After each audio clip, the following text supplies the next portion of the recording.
Mr. Speaker, Mr. Vice President, members of Congress, the First Lady of the United States, and my fellow Americans. Less than 1 year has passed since I first stood at this podium in this majestic chamber to speak on behalf of the American people and to address their concerns, their hopes, and their dreams. That night, our new administration had already taken very swift action. A new tide of optimism was already sweeping across our land. Each day since, we have gone forward with a clear vision and a righteous mission to make America great again for all Americans.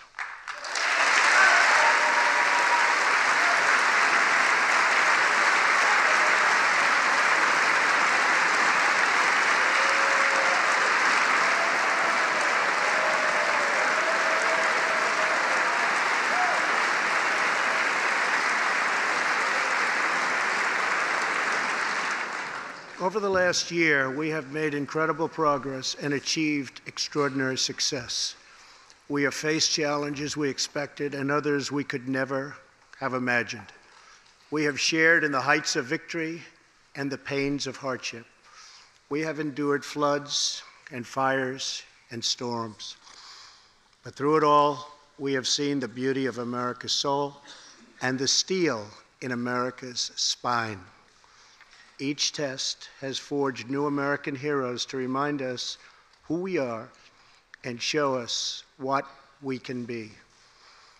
We saw the volunteers of the Cajun Navy racing to the rescue with their fishing boats to save people in the aftermath of a totally devastating hurricane. We saw strangers shielding strangers from a hail of gunfire on the Las Vegas Strip. We heard tales of Americans like Coast Guard Petty Officer Ashley Leopard, who is here tonight in the gallery with Melania.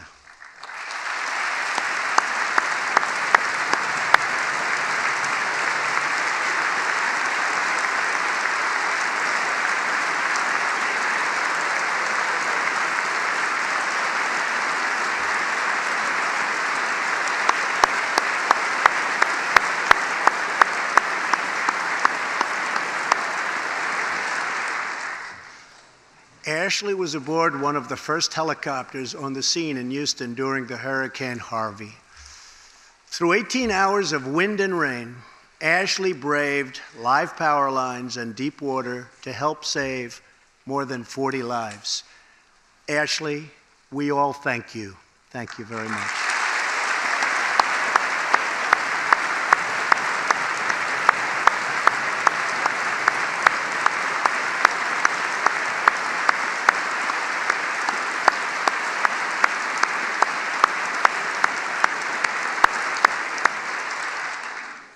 We heard about Americans like firefighter David Dahlberg. He's here with us also. David faced down walls of flame to rescue almost 60 children trapped at a California summer camp threatened by those devastating wildfires. To everyone still recovering in Texas, Florida, Louisiana, Puerto Rico, and the Virgin Islands, everywhere, we are with you. We love you, and we always will pull through together, always.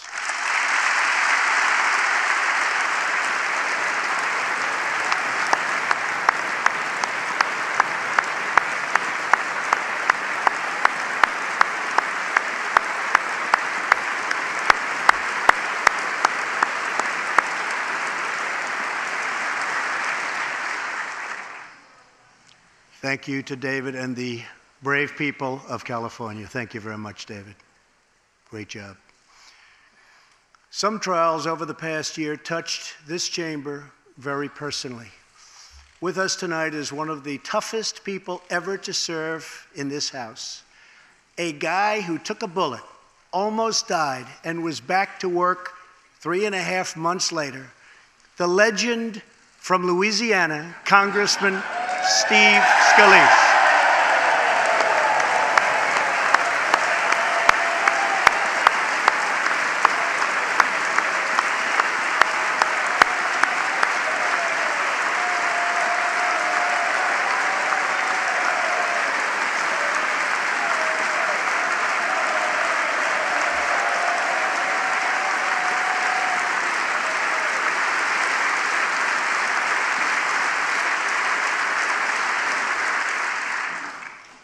think they like you, Steve.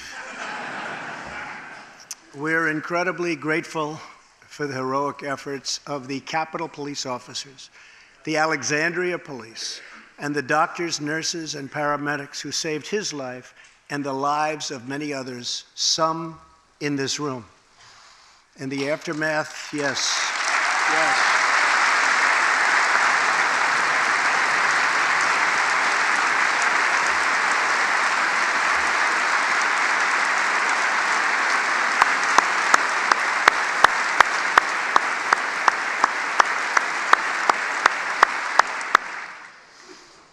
In the aftermath of that terrible shooting, we came together, not as Republicans or Democrats, but as representatives of the people. But it is not enough to come together only in times of tragedy. Tonight, I call upon all of us to set aside our differences, to seek out common ground, and to summon the unity we need to deliver for the people. This is really the key. These are the people we were elected to serve.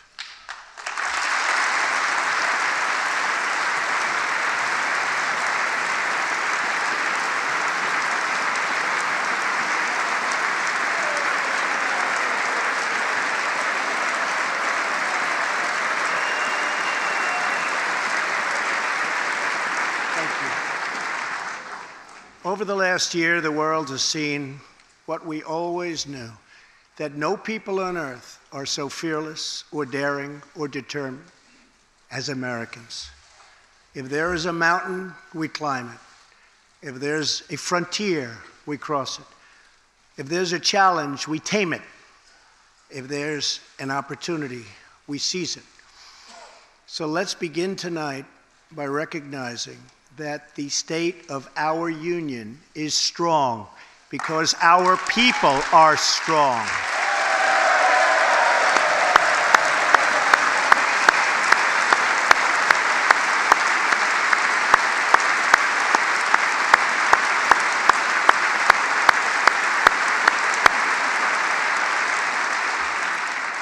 And together we are building a safe, strong, and proud America.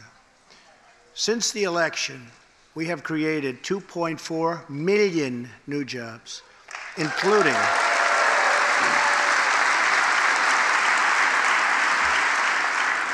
including 200,000 new jobs in manufacturing alone.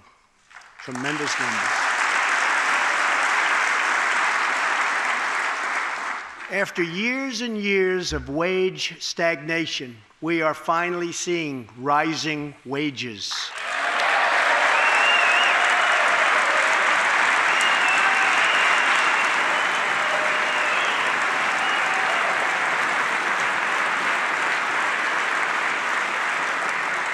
Unemployment claims have hit a 45-year low.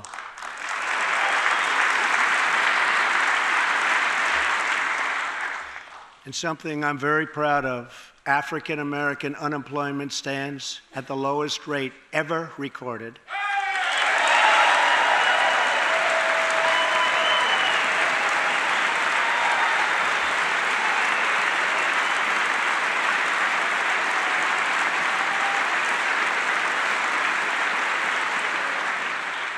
And Hispanic American unemployment has also reached the lowest levels in history.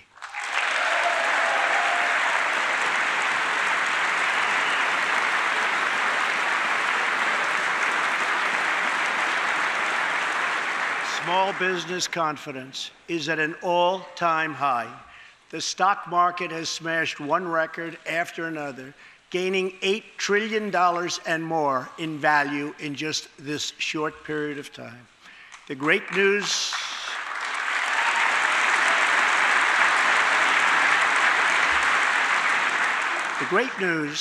for Americans, 401k, retirement pension, and college savings accounts have gone through the roof. And just as I promised the American people from this podium 11 months ago, we enacted the biggest tax cuts and reforms in American history.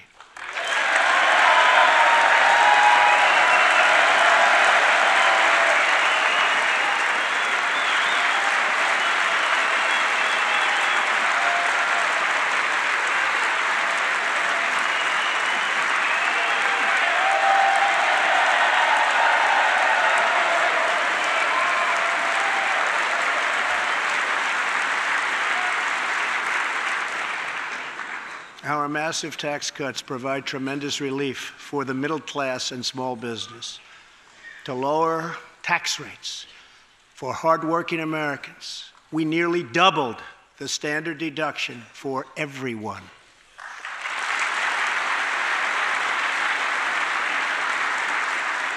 Now, the first $24,000 earned by a married couple is completely tax-free.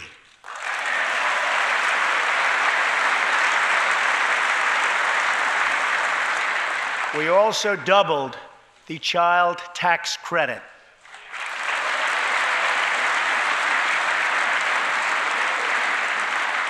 A typical family of four making $75,000 will see their tax bill reduced by $2,000, slashing their tax bill in half.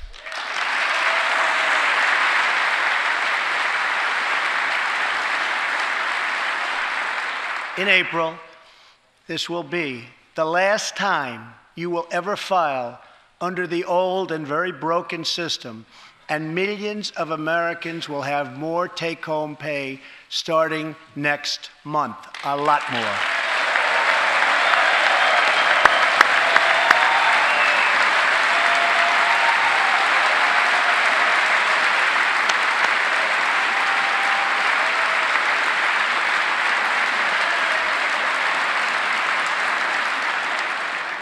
We eliminated an especially cruel tax that fell mostly on Americans making less than $50,000 a year, forcing them to pay tremendous penalties simply because they couldn't afford government-ordered health plans. We repealed the core of the disastrous Obamacare. The individual mandate is now gone. Thank heaven.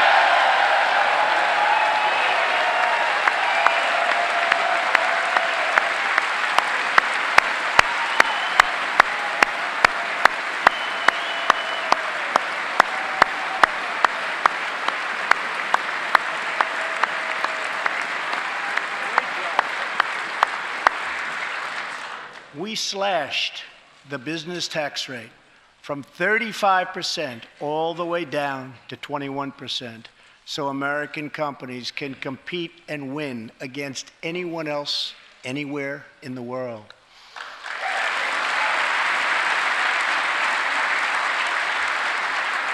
These changes alone are estimated to increase average family income by more than $4,000. A lot of money.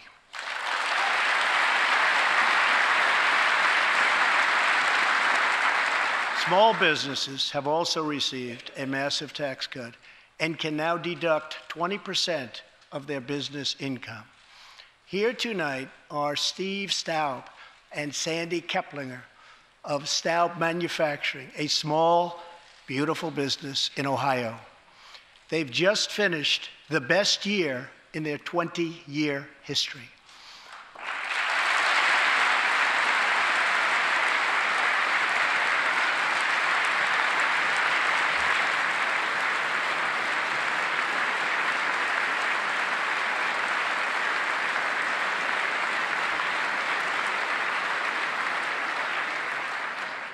Because of tax reform, they are handing out raises, hiring an additional 14 people, and expanding into the building next door.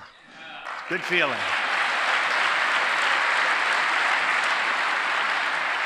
One of Staub's employees, Corey Adams, is also with us tonight. Corey is an all-American worker. He supported himself through high school, lost his job during the 2008 recession, and was later hired by Staub, where he trained to become a welder.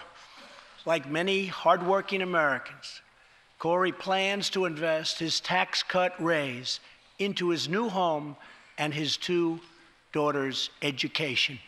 Corey, please stand.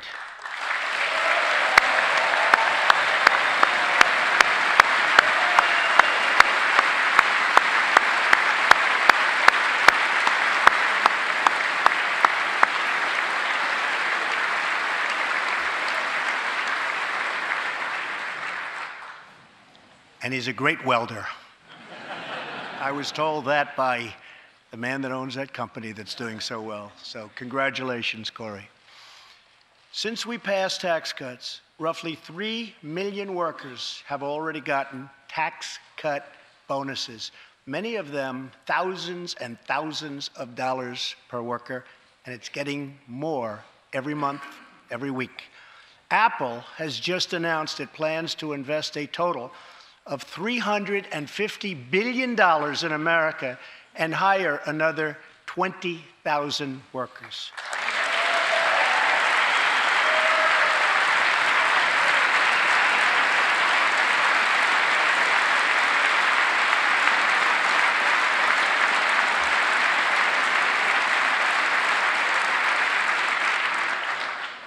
And just a little while ago, ExxonMobil announced a $50 billion investment in the United States, just a little while ago.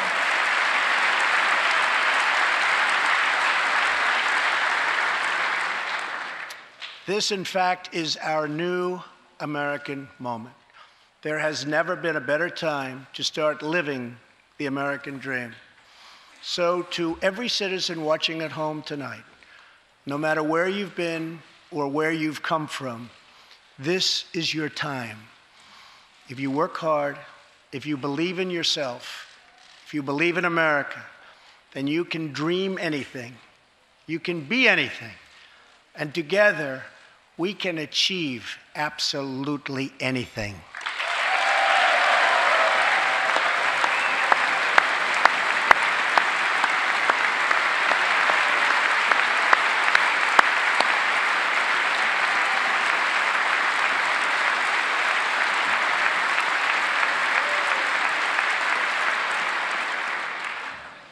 Tonight, I want to talk about what kind of future we're going to have and what kind of a nation we're going to be. All of us together as one team, one people, and one American family can do anything. We all share the same home, the same heart, the same destiny, and the same great American flag.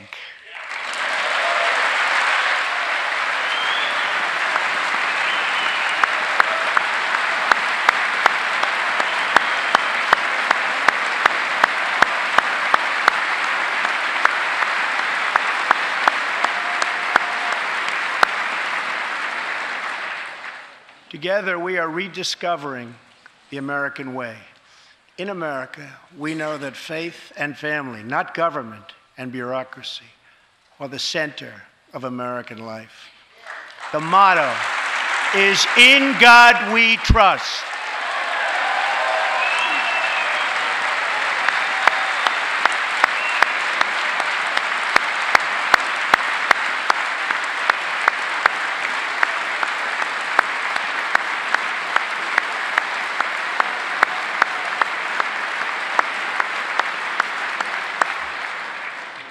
And we celebrate our police, our military, and our amazing veterans as heroes who deserve our total and unwavering support.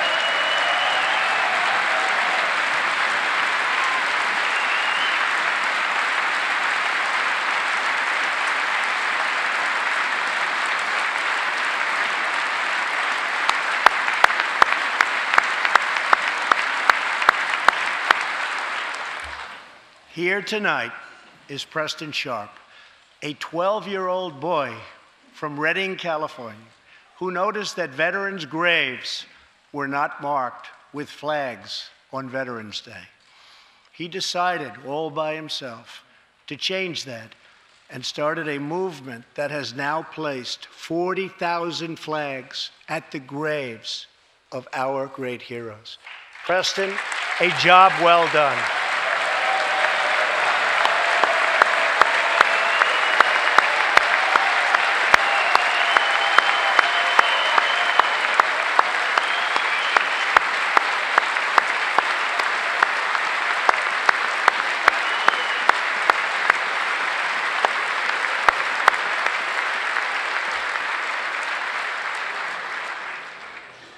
Young patriots like Preston teach all of us about our civic duty, as Americans. And I met Preston a little while ago, and he is something very special that I can tell you. Great future. Thank you very much for all you've done, Preston. Thank you very much.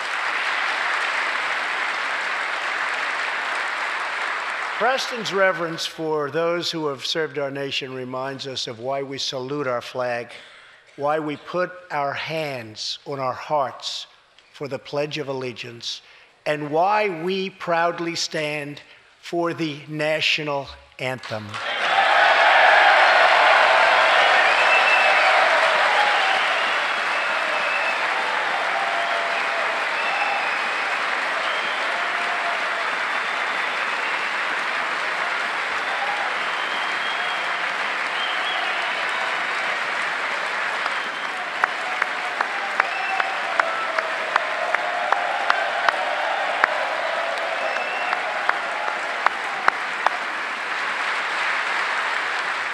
Americans love their country, and they deserve a government that shows them the same love and loyalty in return.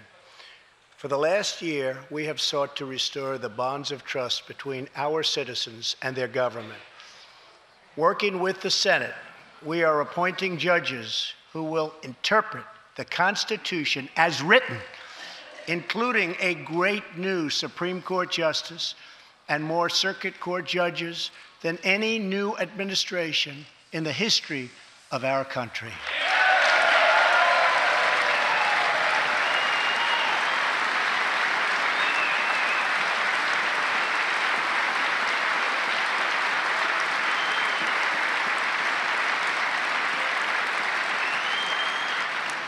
We are totally defending our Second Amendment and have taken historic actions to protect religious liberty.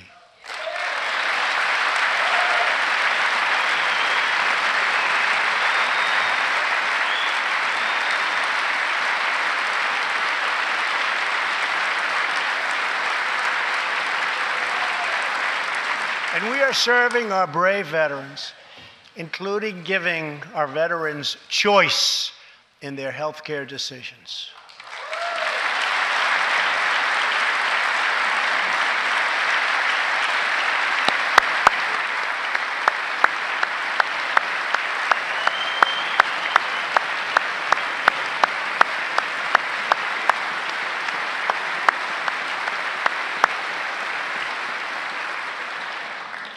Last year, Congress also passed, and I signed, the landmark VA Accountability Act.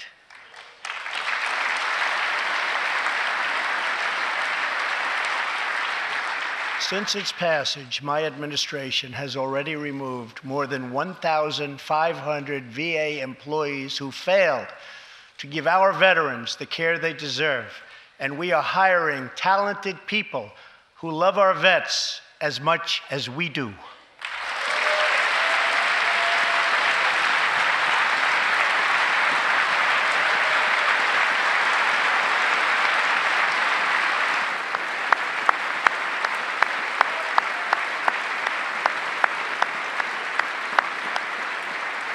And I will not stop until our veterans are properly taken care of, which has been my promise to them from the very beginning of this great journey.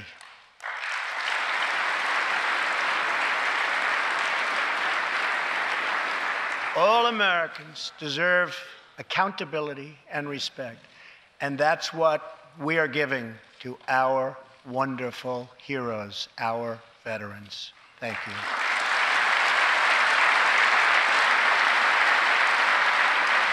So tonight I call on Congress to empower every cabinet secretary with the authority to reward good workers and to remove federal employees who undermine the public trust or fail the American people.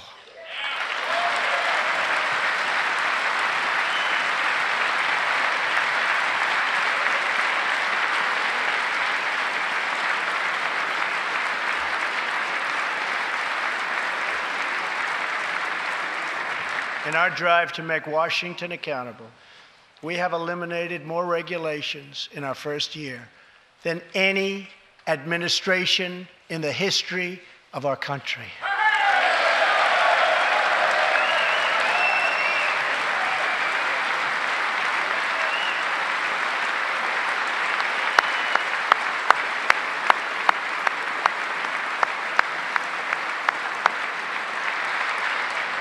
We have ended the war on American energy, and we have ended the war on beautiful, clean coal.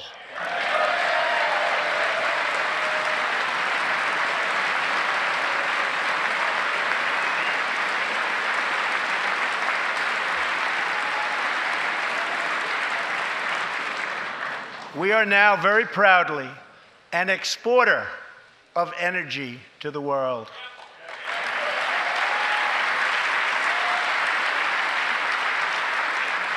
In Detroit, I halted government mandates that crippled America's great, beautiful auto workers so that we can get Motor City revving its engines again, and that's what's happening.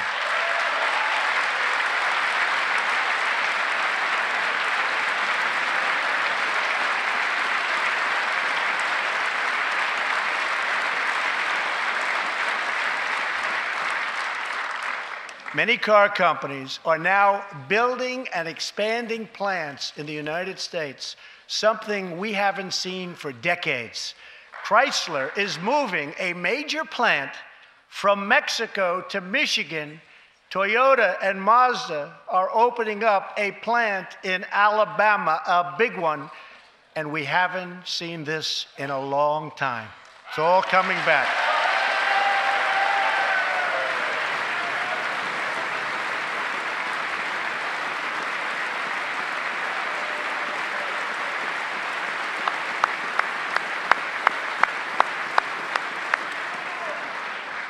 Very soon, auto plants and other plants will be opening up all over our country.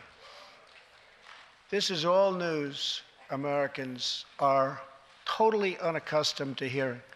For many years, companies and jobs were only leaving us. But now, they are roaring back, they're coming back, they want to be where the action is, they want to be in the United States of America. That's where they want to be.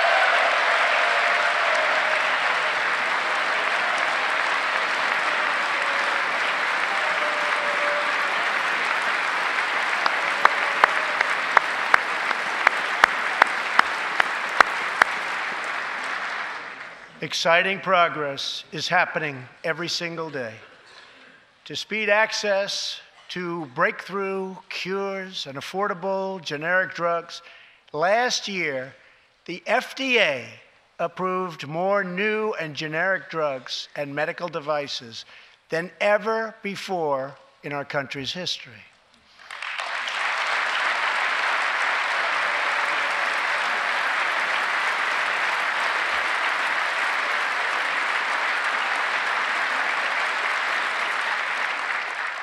We also believe that patients with terminal conditions, terminal illness, should have access to experimental treatment immediately that could potentially save their lives. People who are terminally ill should not have to go from country to seek a cure. I want to give them a chance right here at home. It's time for Congress to give these wonderful, incredible Americans the right to try.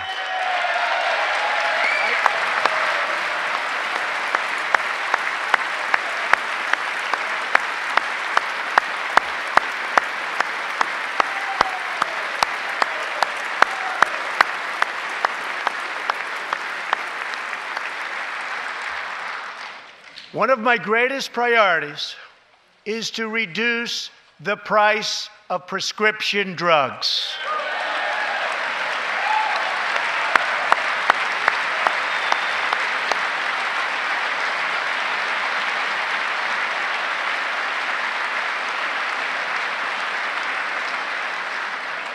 In many other countries, these drugs cost far less than what we pay in the United States, and it's very, very unfair. That is why I've directed my administration to make fixing the injustice of high drug prices one of my top priorities for the year.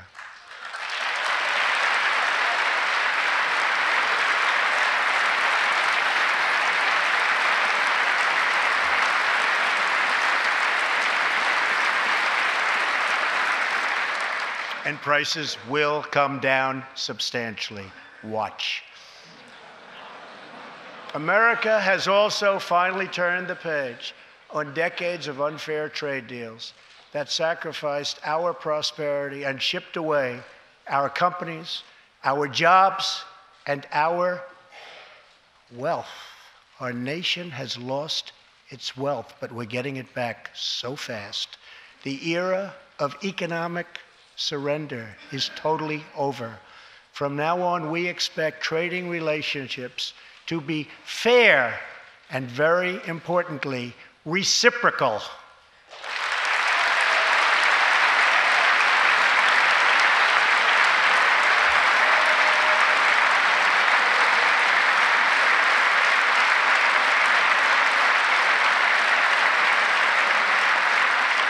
We will work to fix bad trade deals and negotiate new ones, and they'll be good ones, but they'll be fair. And we will protect American workers and American intellectual property through strong enforcement of our trade rules.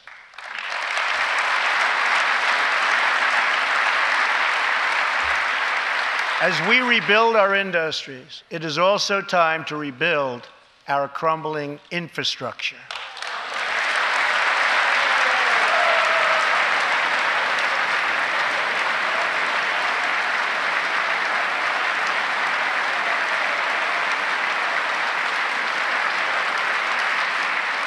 America is a nation of builders. We built the Empire State Building in just 1 year. Isn't it a disgrace that it can now take 10 years just to get a minor permit approved for the building of a simple road?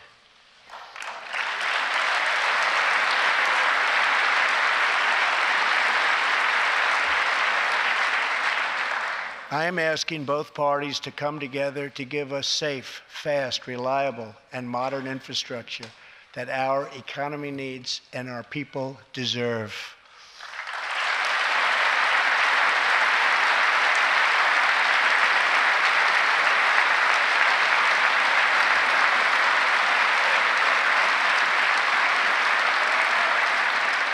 Tonight, I'm calling on Congress to produce a bill that generates at least $1.5 trillion for the new infrastructure investment that our country so desperately needs. Every federal dollar should be leveraged by partnering with state and local governments and, where appropriate, tapping into private sector investment to permanently fix the infrastructure deficit, and we can do it.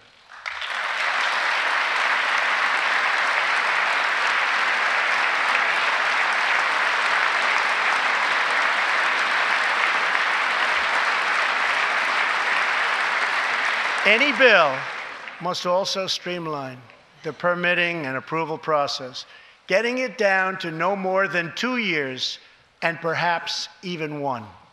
Together, we can reclaim our great building heritage.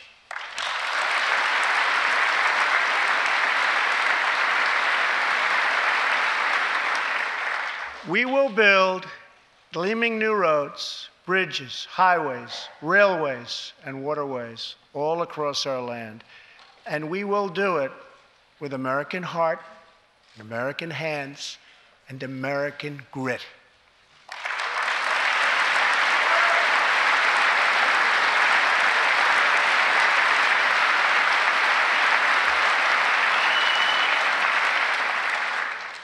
We want every American to know the dignity of a hard day's work. We want every child to be safe in their home at night. And we want every citizen to be proud of this land that we all love so much. We can lift our citizens from welfare to work, from dependence to independence, and from poverty to prosperity. As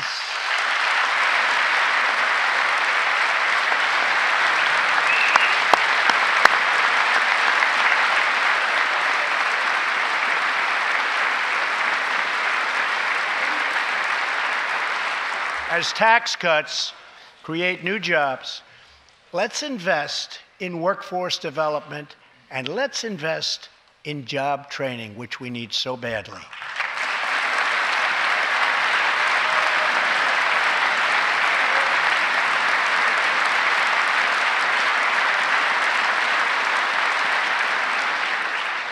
Let's open great vocational schools so our future workers can learn a craft and realize their full potential.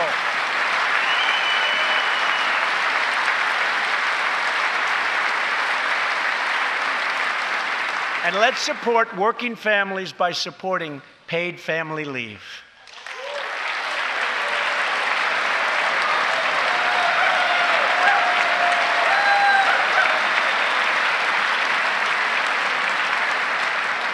As America regains its strength, opportunity must be extended to all citizens.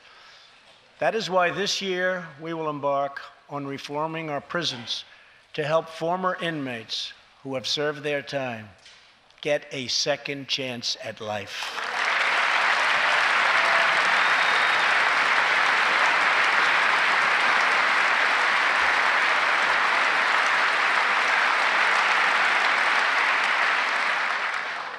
Struggling communities, especially immigrant communities, will also be helped by immigration policies that focus on the best interests of American workers and American families. For decades, open borders have allowed drugs and gangs to pour into our most vulnerable communities. They've allowed millions of low-wage workers to compete for jobs and wages against the poorest Americans. Most tragically, they have caused the loss of many innocent lives. Here tonight are two fathers and two mothers, Evelyn Rodriguez, Freddie Cuevas, Elizabeth Alvarado, and Robert Mickens. Their two teenage daughters, Kayla Cuevas and Nisa Mickens, were close friends on Long Island. But in September 2016, on the eve of Nisa's 16th birthday, such a happy time it should have been, neither of them came home. These two precious girls were brutally murdered while walking together in their hometown. 6 members of the savage MS-13 gang have been charged with Kayla and Nisa's murders. Many of these gang members took advantage of glaring loopholes in our laws to enter the country as illegal, unaccompanied, alien minors and wound up in Kayla and Nisa's high school. Evelyn, Elizabeth, Freddie, and Robert, tonight everyone in this chamber is praying for you. Everyone in America is grieving for you. Please stand. Thank you very much.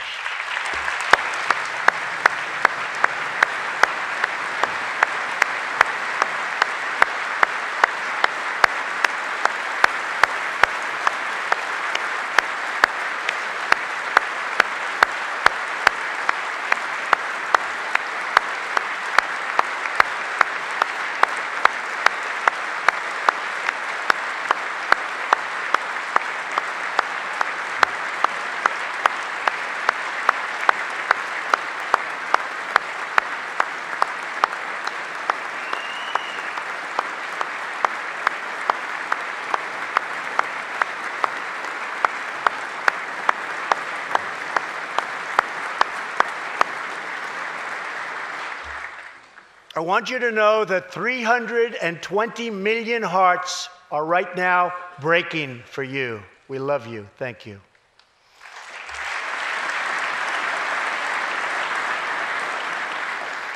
While we cannot imagine the depths of that kind of sorrow, we can make sure that other families never have to endure this kind of pain. Tonight I am calling on Congress to finally close the deadly loopholes that have allowed MS-13 and other criminal gangs to break into our country. We have proposed new legislation that will fix our immigration laws and support our ICE and Border Patrol agents. These are great people. These are great, great people that work so hard in the midst of such danger so that this can never happen again.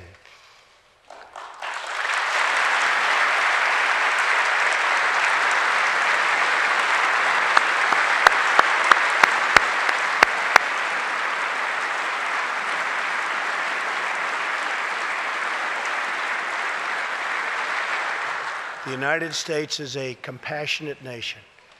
We are proud that we do more than any other country anywhere in the world to help the needy, the struggling, and the underprivileged all over the world.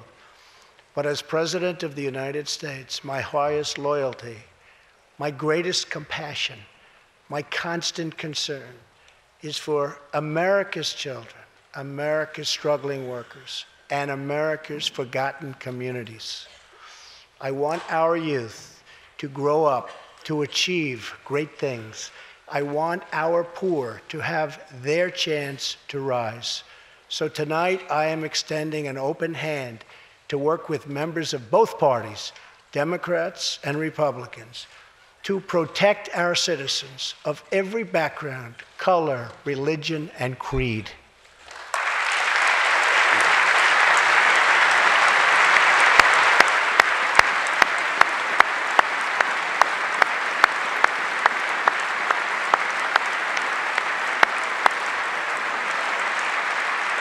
My duty, and the sacred duty of every elected official in this chamber, is to defend Americans, to protect their safety, their families, their communities, and their right to the American dream. Because Americans are dreamers too.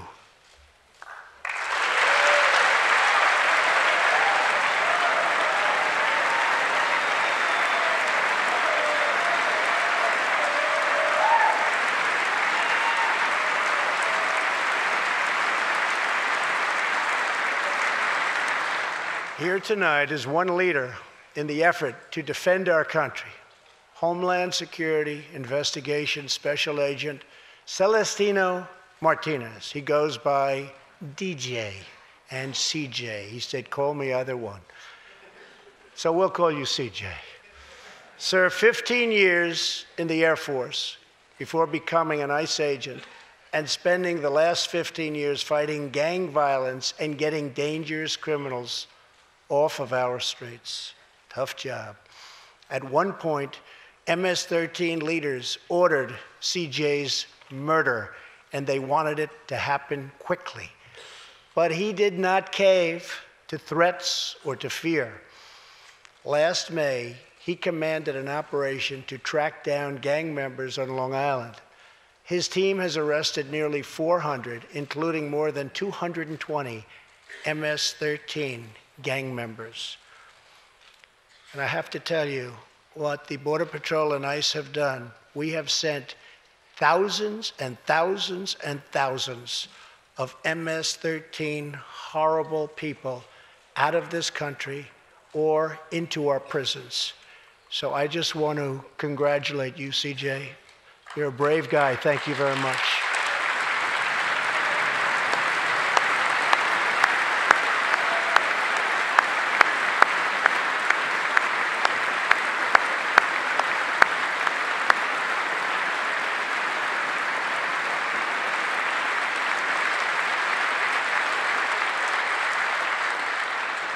And I asked CJ, what's the secret? He said, we're just tougher than they are. And I like that answer.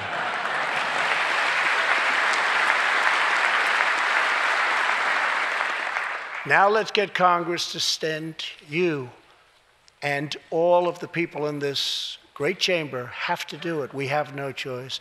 CJ, we're going to send you reinforcements, and we're going to send them to you quickly. It's what you need.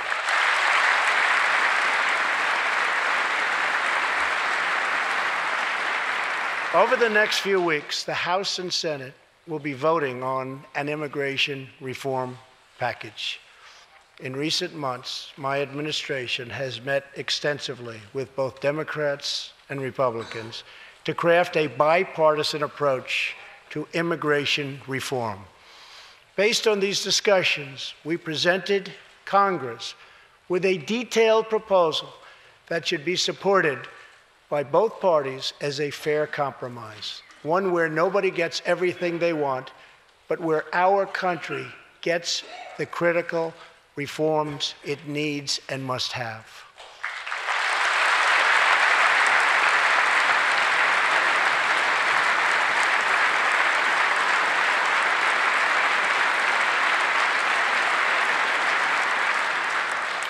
Here are the 4 pillars of our plan. The first pillar of our framework generously offers a path to citizenship for 1.8 million illegal immigrants who were brought here by their parents at a young age. That covers almost 3 times more people than the previous administration covered.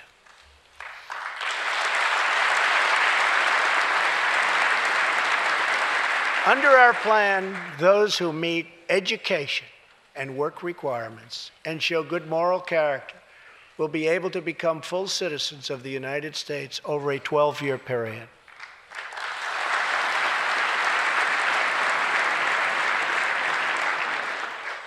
The second pillar fully secures the border.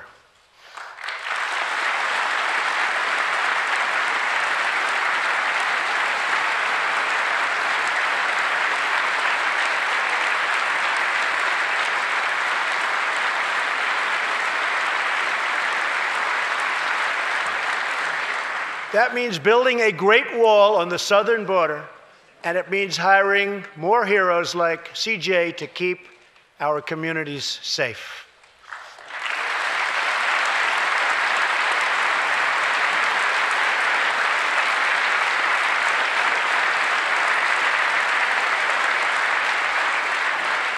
Crucially, our plan closes the terrible loopholes exploited by criminals and terrorists to enter our country, and it finally ends the horrible and dangerous practice of catch and release.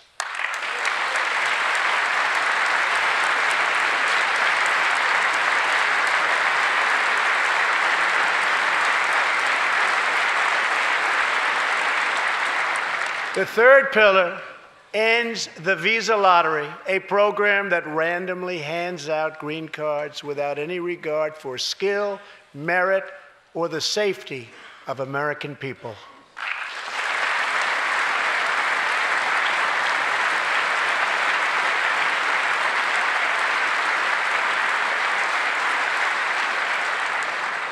It's time to begin moving toward a merit-based immigration system, one that admits people who are skilled, who want to work, who will contribute to our society, and who will love and respect our country.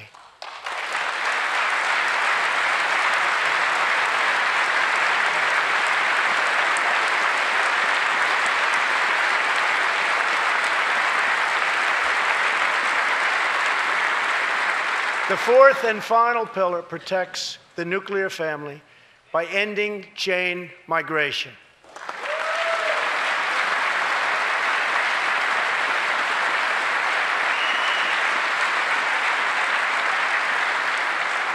Under the current broken system, a single immigrant can bring in virtually unlimited numbers of distant relatives. Under our plan, we focus on the immediate family by limiting sponsorships to spouses and minor children.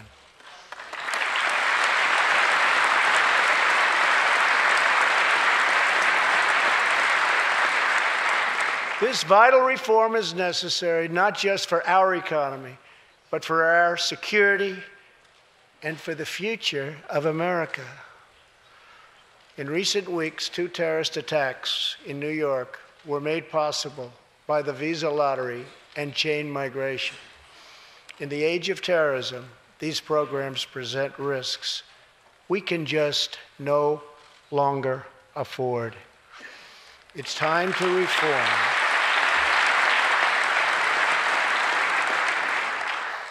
These outdated immigration rules and finally bring our immigration system into the 21st century.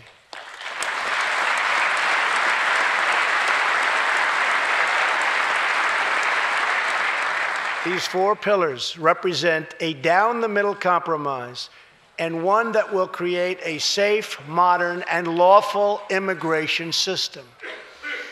For over 30 years, Washington has tried and failed to solve this problem. This Congress can be the one that finally makes it happen. Most importantly, these four pillars will produce legislation that fulfills my ironclad pledge to sign a bill that puts America first.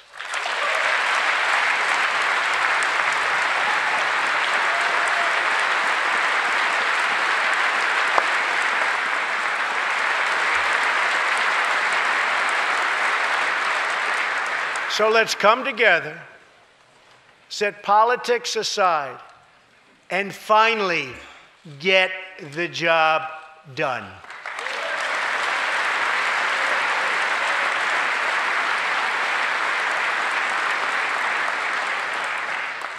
These reforms will also support our response to the terrible crisis of opioid and drug addiction. Never before has it been like it is now. It is terrible. We have to do something about it. In 2016, we lost 64,000 Americans to drug overdoses, 174 deaths per day, 7 per hour. We must get much tougher on drug dealers and pushers if we are going to succeed in stopping this scourge.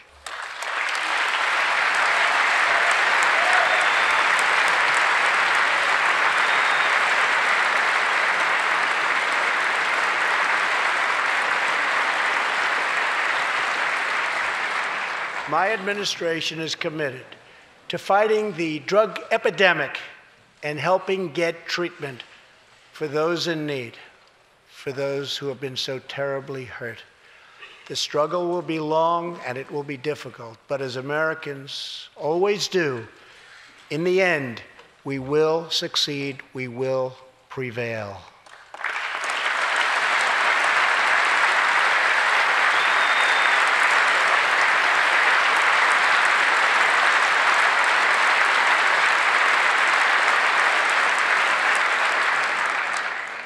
As we have seen tonight, the most difficult challenges bring out the best in America. We see a vivid expression of this truth in the story of the Holetz family of New Mexico. Ryan Holetz is 27 years old, an officer with the Albuquerque Police Department. He's here tonight with his wife, Rebecca.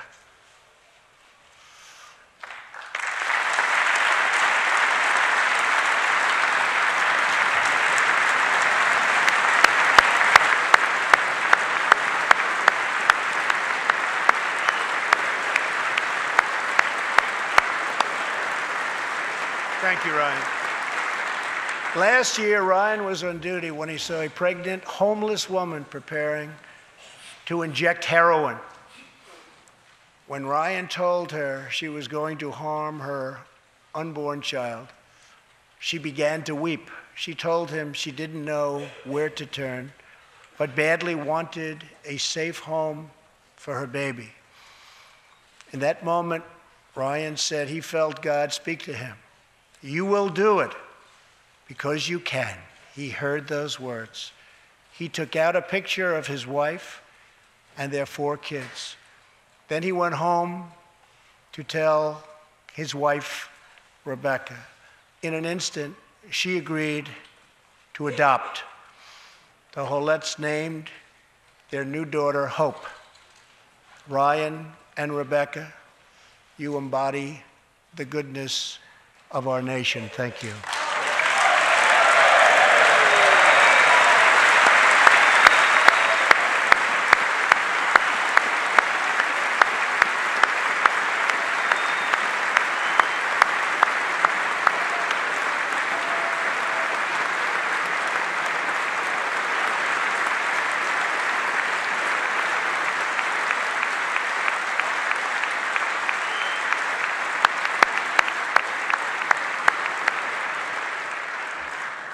Thank you, Ryan and Rebecca. As we rebuild America's strength and confidence at home, we are also restoring our strength and standing abroad. Around the world, we face rogue regimes, terrorist groups, and rivals like China and Russia that challenge our interests, our economy, and our values. In confronting these horrible dangers, we know that weakness is the surest path to conflict, and unmatched power is the surest means to our true and great defense. For this reason, I am asking Congress to end the dangerous defense sequester and fully fund our great military.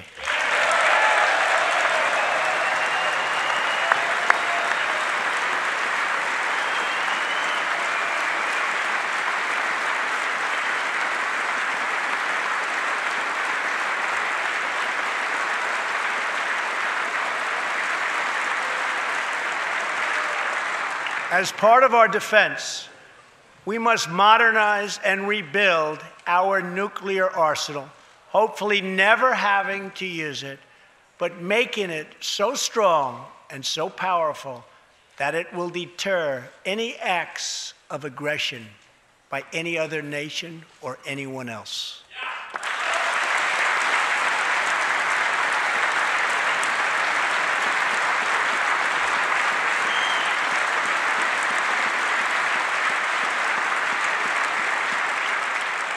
Perhaps someday in the future, there will be a magical moment when the countries of the world will get together to eliminate their nuclear weapons. Unfortunately, we are not there yet, sadly. Last year, I also pledged that we would work with our allies to extinguish ISIS from the face of the earth. 1 year later, I am proud to report that the coalition to defeat ISIS has liberated very close to 100% of the territory just recently held by these killers in Iraq and in Syria and in other locations as well.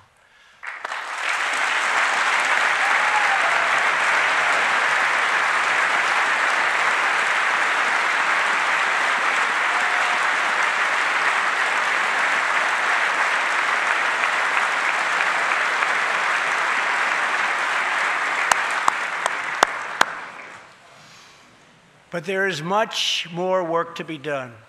We will continue our fight until ISIS is defeated. Army Staff Sergeant Justin Peck is here tonight. Near Raqqa last November, Justin and his comrade, Chief Petty Officer Kenton Stacy, were on a mission to clear buildings that ISIS had rigged with explosive, so that civilians could return to that city, hopefully soon and hopefully safely.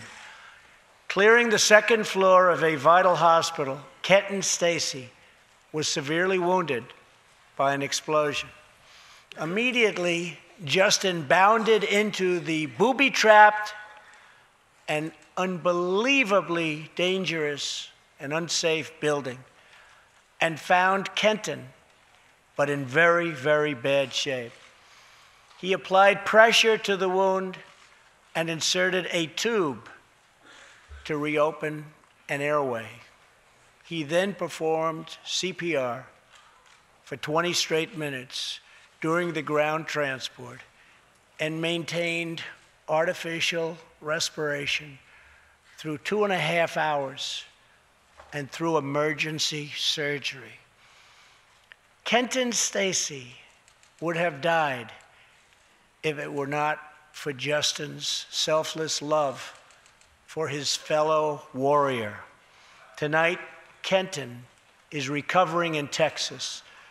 Raqqa is liberated, and Justin is wearing his new Bronze Star with a V for valor. Staff Sergeant Peck, all of America salutes you.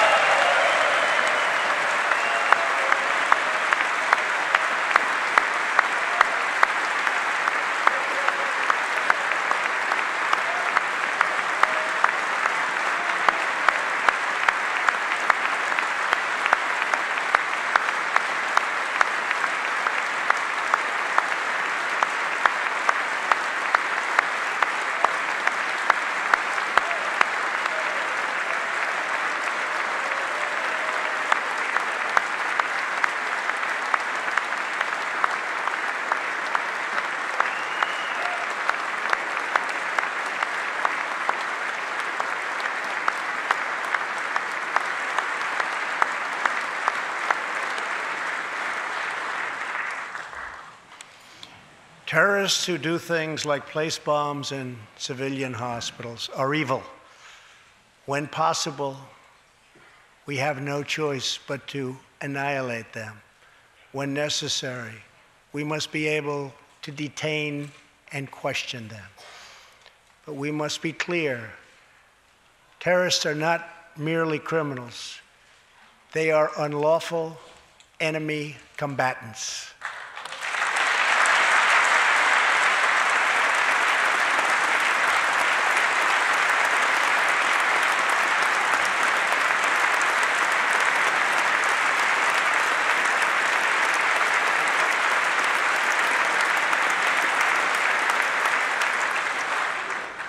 And when captured overseas, they should be treated like the terrorists they are.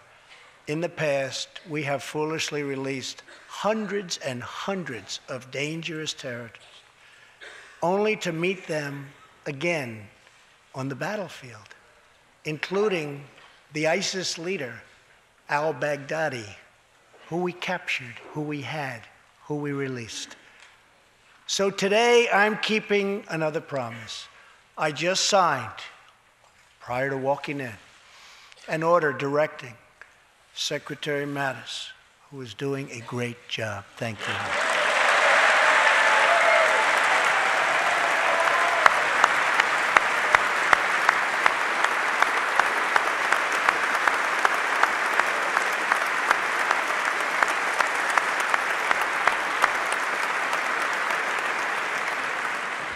To re-examine our military detention policy and to keep open the detention facilities in Guantanamo Bay.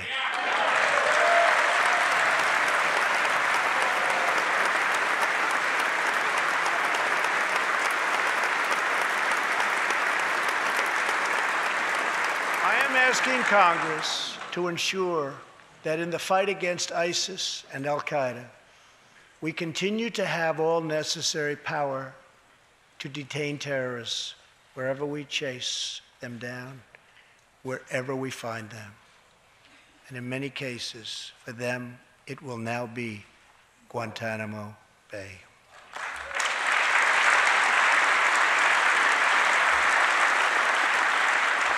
At the same time, as of a few months ago, our warriors in Afghanistan have new rules of engagement.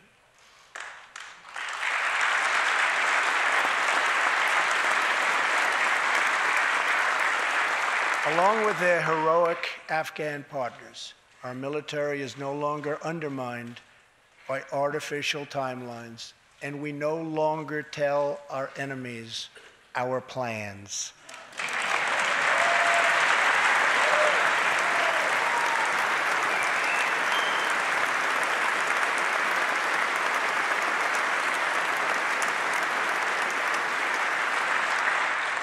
Last month, I also took an action endorsed unanimously by the U.S. Senate just months before.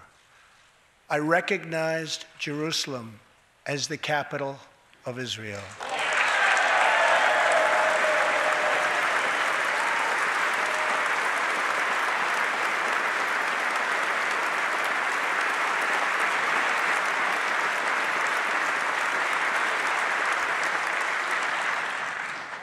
Shortly afterwards, dozens of countries voted in the United Nations General Assembly against America's sovereign right to make this decision. In 2016, American taxpayers generously sent those same countries more than $20 billion in aid. That is why tonight I am asking Congress to pass legislation to help ensure American foreign assistance dollars always serve American interests and only go to friends of America, not enemies of America.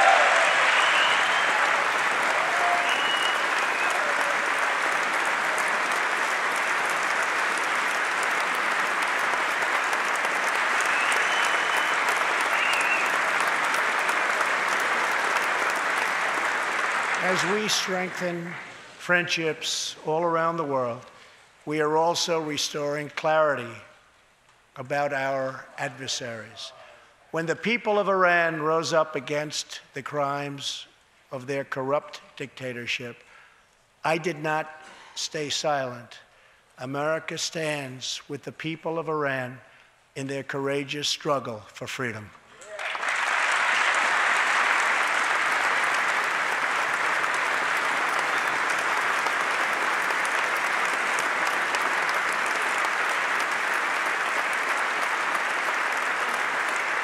I am asking Congress to address the fundamental flaws in the terrible Iran nuclear deal. My administration has also imposed tough sanctions on the communist and socialist dictatorships in Cuba and Venezuela.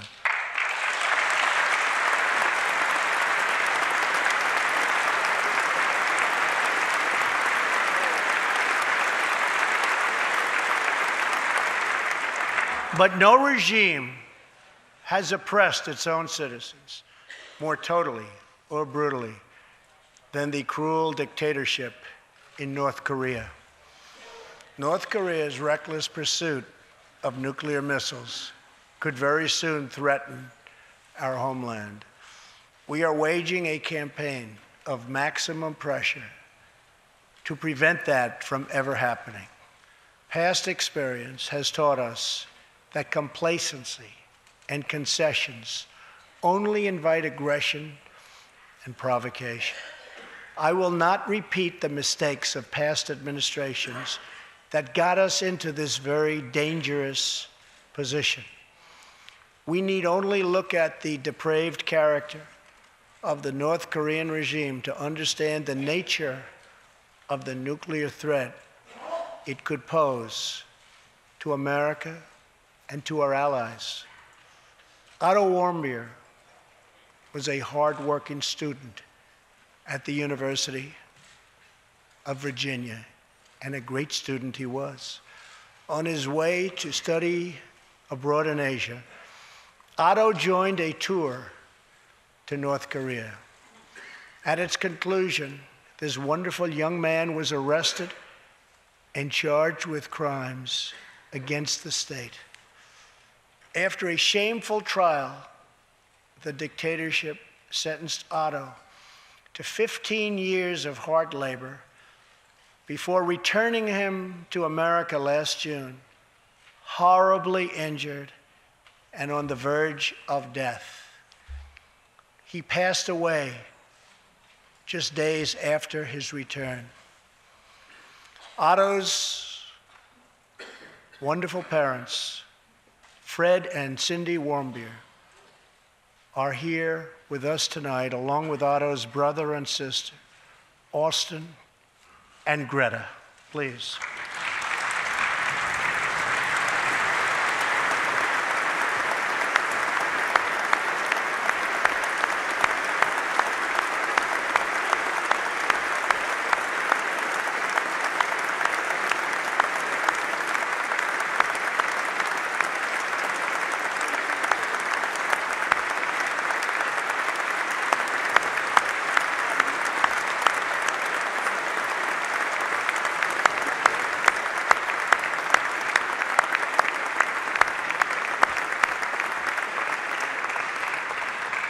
Incredible people.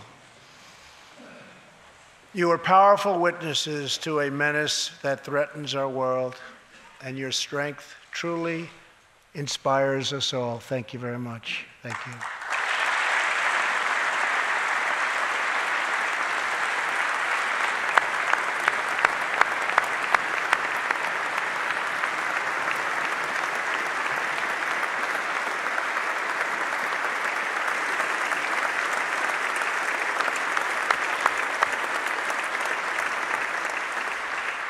Tonight, we pledge to honor Otto's memory with total American resolve.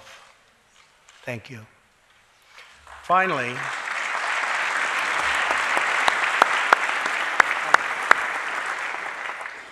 we are joined by one more witness to the ominous nature of this regime. His name is Mr. Ji Sung Ho. In 1996, Sung Ho was a starving boy in North Korea. One day he tried to steal coal from a railroad car to barter for a few scraps of food, which were very hard to get. In the process, he passed out on the train tracks, exhausted from hunger. He woke up as a train ran over his limbs. He then endured multiple amputations without anything to dull the pain or the hurt. His brother and sister gave what little food they had to help him recover and ate dirt themselves, permanently stunting their own growth. Later, he was tortured by North Korean authorities after returning from a brief visit to China. His tormentors wanted to know if he'd met any Christians. He had, and he resolved after that to be free. Sung Ho traveled thousands of miles on crutches all across China and Southeast Asia to freedom. Most of his family followed. His father was caught trying to escape and was tortured to death. Today, he lives in Seoul, where he rescues other defectors and broadcasts into North Korea what the regime fears most: the truth. Today, he has a new leg, but Sung Ho, I understand you still keep those old crutches as a reminder of how far you've come. Your great sacrifice is an inspiration to us all. Please, thank you.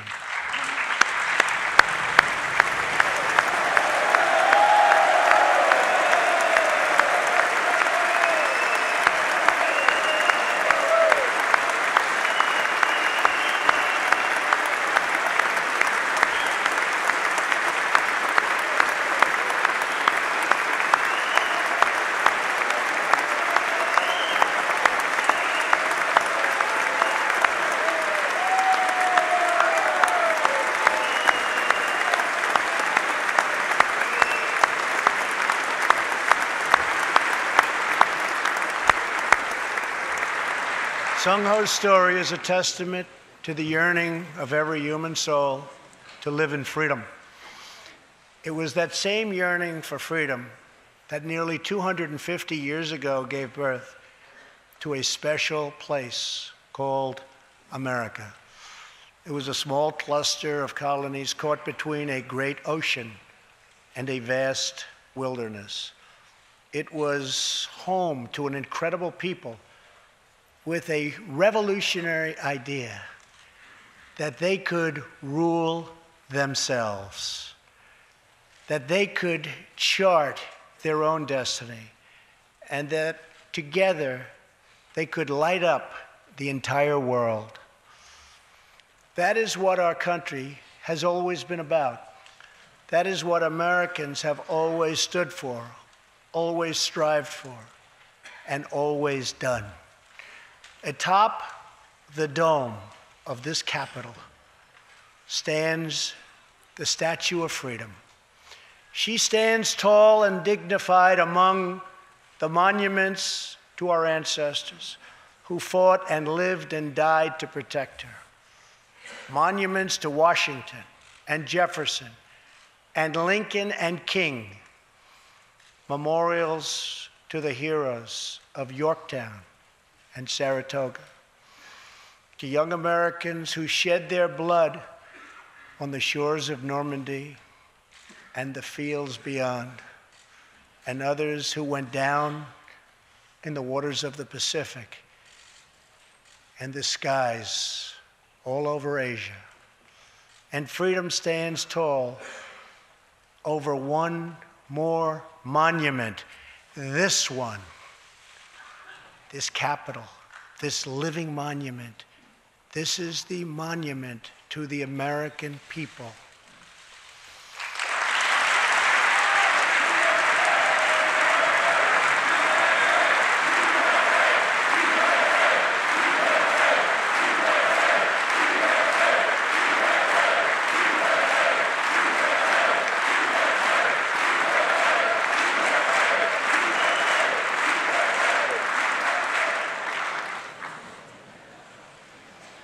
We're a people whose heroes live not only in the past, but all around us, defending hope, pride, and defending the American way. They work in every trade. They sacrifice to raise a family. They care for our children at home. They defend our flag abroad. And they are strong moms and brave kids. They are firefighters and police officers and border agents, medics and Marines. But above all else, they are Americans. And this capital, this city, this nation belongs entirely to them.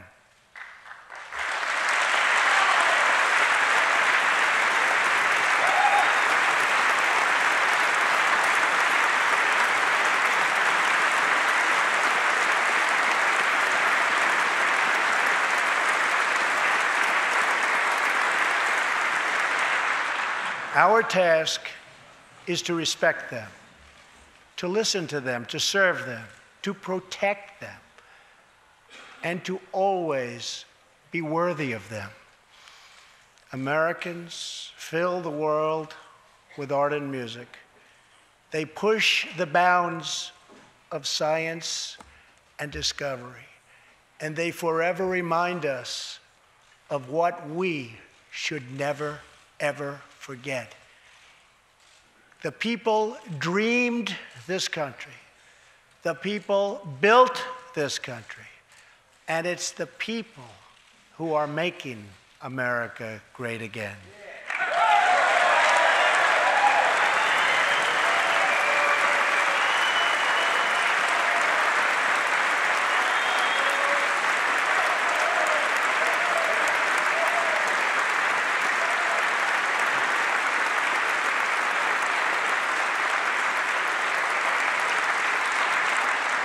As long as we are proud of who we are and what we are fighting for, there is nothing we cannot achieve. As long as we have confidence in our values, faith in our citizens, and trust in our God, we will never fail. Our families will thrive. Our people will prosper. And our nation will forever be safe and strong and proud and mighty and free. Thank you, and God bless America. Good night.